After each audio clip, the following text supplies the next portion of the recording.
team wants to trade for Nick Foles, it's going to take a lot. Yesterday, Eagles VP Howie Roseman was asked about the trade market for Foles. Let's take a listen. He's still on the team because he's an incredibly valuable player to the Philadelphia Eagles. And, when you talk about that position and what's gone on, you've seen in the free agent market, you've seen it in the trade market. We're in the business of making sure we get the right value for the player. We feel very confident about what his value is to our football team and really throughout the rest of the league. And there is obviously interest in Nick Foles because Nick Foles has been tremendously productive. When you talk about certain rounds, there's a percentage of hitting on guys. We know what we have. And that allows us the ability to feel very good about the most important position in sports. And so for us to get rid of something like that, that's going to be a high price tag. Shannon, what did you make of this? Howie Roseman is trying to drum up support, drum up interest in Nick Foles. He's trying to create a market that's not there. Arizona needed a quarterback. They gave $20 million to a guy that will fold like a banquet chair at the end of the night, Sam Bradford. Did they not need a quarterback, Skip? What about Buffalo? Who's better, Nick Foles or Sam Bradford? Just asking Help me out.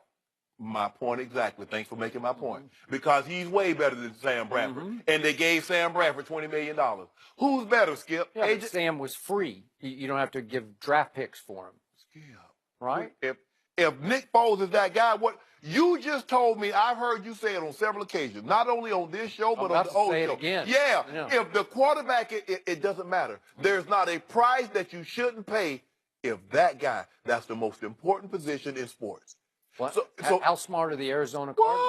Whoa. Whoever said they're genius. Buffalo, they need a quarterback. They do. He's trying to drum up this interest because if they know, everybody knows Howie Roseman's number. If they wanted a free agency, so we'll see around the draft. But it just strikes me. It sounds to me that Howie Roseman is trying to create a market for Nick Foles, which does not exist. And I think he's doing a good job. Oh, it's going to take a high price. We know what we have, and he's great. And because here's the thing, Skip. If they thought for 1 second Nick Foles was the last 2 games that we saw him play, there'd be 24 teams that would line up to give him whatever they wanted. But most teams do not believe that is the Nick Foles that they know. Most teams make mistakes in the draft at quarterback or in free agency, right? Or 50, make 50. Mistakes than not. Yeah, 50, right? 50, yes. Okay. So what I believe Howie Roseman is trying to do is drum down interest in Nick Foles because there is no way he is going to dare to trade Nick Foles because he would be scared to death that Carson Wentz won't turn back into Carson, what do you call him? Walk it to him. Yeah. Wentz a lifetime player. Yeah, he's ahead of schedule, too. Did you see that report? They saw, once again, that Nick Foles is really good. And when the chips were greatest in the middle of the table, he was all-time good. In the championship game, he throws for 352, and then in the Super Bowl, 373 in the Super Bowl. And in the postseason, he should be 4-0. He's played well enough in 4 postseason games to be 4-0, but he has thrown 8 touchdowns to 1 unlucky interception. So without the unlucky one, he could easily be 9-0 touchdowns to interceptions. Yeah. And we could go all the way back to 2013 when he threw 27 touchdown passes in that year under Chip Kelly to 2 interceptions. So if teams believe that Nick Foles is that guy in 2013 that threw 27 and 2, how many would be lined up? What would they offer? What would you be willing to give up to get a guy that you think could throw for 27 touchdowns and 2 interceptions? Clearly, these teams do not believe that he's that guy. Clearly, they do not believe he's as good as his last 2 games.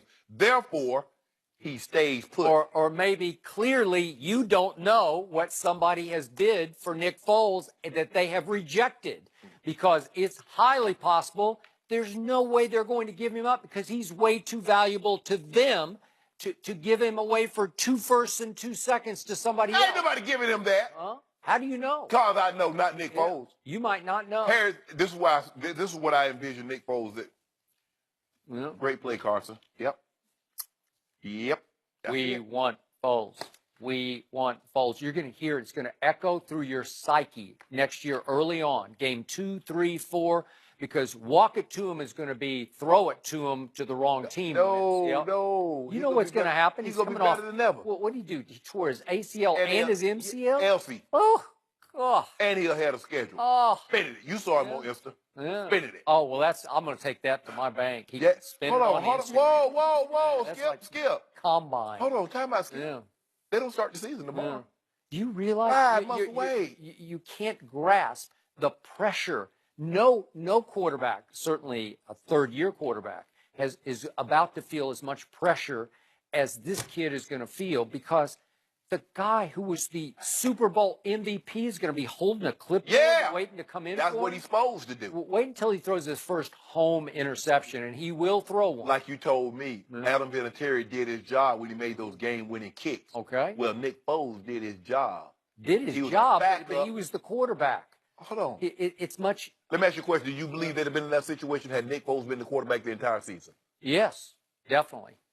Definitely. Now, you'd have to tailor the offense to it, which they did in the bye. I ain't got to do nothing. Yeah, I ain't got to tailor nothing for a walk it to him. What did you see? I just call a play and make it happen. What did you see in those 3 playoff games? I saw him. Was he not sweet? No, he was a little shaky in game 1. Okay, but here's the thing. But he was playing a team that you thought was going to win the game. Yeah, but I saw walk it to him on a torn ACL. The last throw I seen, 2017. Yeah. Oh, walk it to him on a torn ACL, torn LCL, Joey.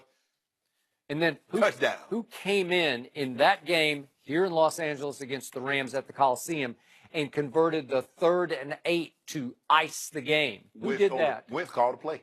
Oh, did he? Yeah. I think he was calling his mom from the locker room saying, "I am really hurt." No, he didn't want to come out of the game. Yeah. They had to tell him, you took a real bad hit. He's like, I just threw a touchdown. Ain't nothing wrong with his leg. Watch how I spin it. He spent it. What did you see from Nick Foles? You saw poise under fire that I did not see from Carson Wentz. Stop it, Skip. I didn't see it. If they thought Nick Foles was the last 2 games that we saw him play, Skip, you and I both know. You don't know that. I know. Well, what if they think he is that guy? They don't. And that he's better than Carson Wentz? Nobody thinks that. So they're like closing their eyes saying, we got to hang on to him because we need a backup plan. Hold on. Because our backup plan might be better than our... I was hoping you opened this door. It was locked earlier, but you unlocked it for me. Well, if he's that guy, shouldn't the Cowboys make the deal? Make the deal? I mean, Super Bowl MVP. What are you talking about? Shouldn't Nick Foles be the Dallas Cowboys quarterback if he's that guy? The Cowboys have a future Super Bowl MVP. So the Philadelphia Eagles have one too. Well, they have one who did it, actually. Whoa. And your starting quarterback, quote unquote, did not do it. My guy was about to be help MVP. Me out. How many playoff games has Walk It to him won in his career? How many? None. How many has Dak won? None? Wow. None. Your guy won none. Your guy took that L. This isn't about Dak Prescott. It's Yes, about it the is. Eagles who have a quote-unquote good problem that is a really bad problem. Well, yes. I mean, he could be used in that if he's that guy. Now, why wouldn't you want him, Skip? You said he's that guy. He's won a Super Bowl, 352, 373 in his last 2 outings. And you don't want that in Dallas? Well, I think Dak can do that also. So you think so? Yeah. Oh, now, hold on now. In fact, they remind me a lot of each other. You know what, Skip Bayless? They're both poised and accurate. I'm serious. Hold on. So they do. They remind me of each other. You believe Dak can take the Cowboys to the Super Bowl and win it? But you don't believe that? I know it. But what about that's what walking to him? Not like I think so. No, I know so. Walking to him. Walking to him. I don't buy him. I've never bought it. Well, you better buy it. Yeah. You better buy it. Roll. I give you that. I gave you an opportunity. See, what I did is I bought low, but I ain't selling. So you bought that real high. You have to come up off it. No. Yeah, you gonna have to come up off it. Why? Because Philadelphia gonna be winning that division for a long, long time. I don't like my chances. Now, against Nick Foles, I don't like my chances. I hope Wentz does survive next year. Oh, he will. I got a much better shot against Carson Wentz. No, you don't. Yeah. After what he did to you? Carson Wentz. W-I-N-C-E, Wentz. That's what you do. Do you remember what happened on that Sunday night? That Sunday night? Yeah! It was 9-7 Dallas at halftime, and we didn't have half our team. What was the final score? I don't 30? I don't really care. Yeah, you do. No Sean Lee, no Ty Smith. Markel Fultz was not happy with the media last night, and we'll discuss that next. And I won't back down.